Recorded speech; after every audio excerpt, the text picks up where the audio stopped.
Listen now, 9 times, for here is more about your gods and heroes who boil in your red, red blood, and yet you know not what stirs you.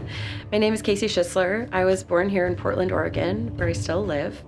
And I'm a poet, musician, creative musician type. And I really believe I was born to be a bard. In this tale, I was inspired by a tiny nugget of a story which I found from the ancient prose Eddas, from some of the ancient sagas which have survived. And it featured this old woman who was the embodiment of old age. And nothing else about her really survived except for the scrap of a tale, which is the closing scene of the show. And it was so fascinating that I just had to write her stories. One of the key aspects of the role of the bard in ancient societies was to be a sort of cultural guardian, where they transmitted lore, wisdom, teachings, and spiritual medicine to the people in their lands. And in a lot of ways, they acted as the divine messenger from the gods to the mortals and transmitted messages of healing, of learning, of understanding that the individual bard couldn't possibly know. And utilizing the form of story, medicine, song, poetry, right? It gave audiences an individual understanding of themselves and their place in the world. I want to remove this fear from my eyes, but how can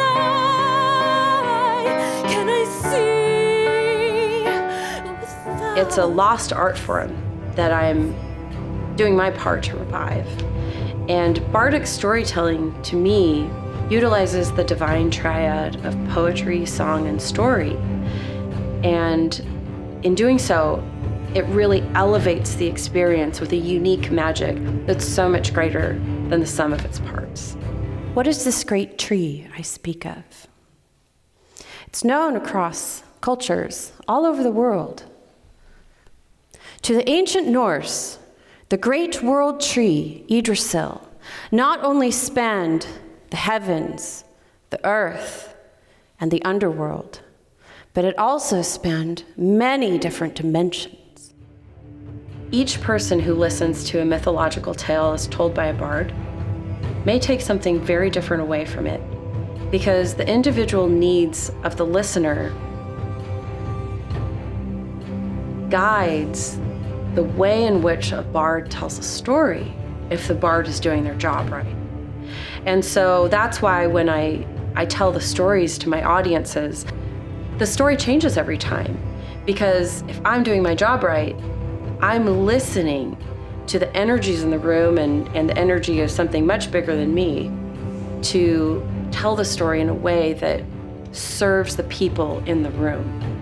And the way in which the story is delivered can have a very different impact on each person listening.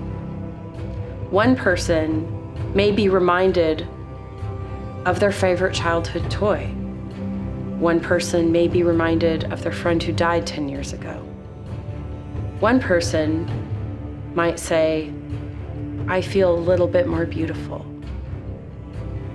And it's not up to the bard to know what those messages need to be, because they're all individual. All of these messages arise from the subconscious, and it is the role of mythology to bring to the surface the spiritual healing and awareness that is needed by the individual listener. Within the gates, a woman shall go. Carefully, let her watch. Long let her look about her, for never she knows where a foe may lurk or sit on the seats within.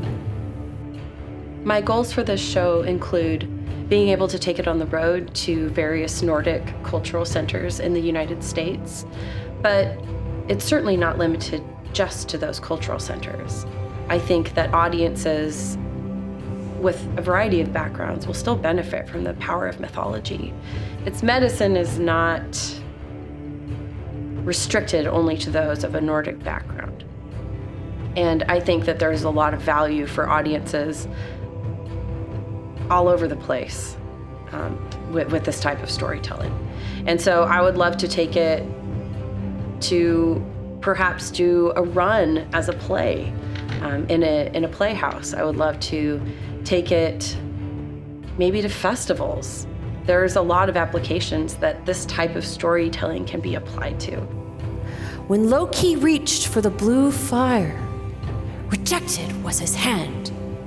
For no more could he open his heart to the wisdom of the all-wise. Then a dappled reindeer transformed into a silver salmon.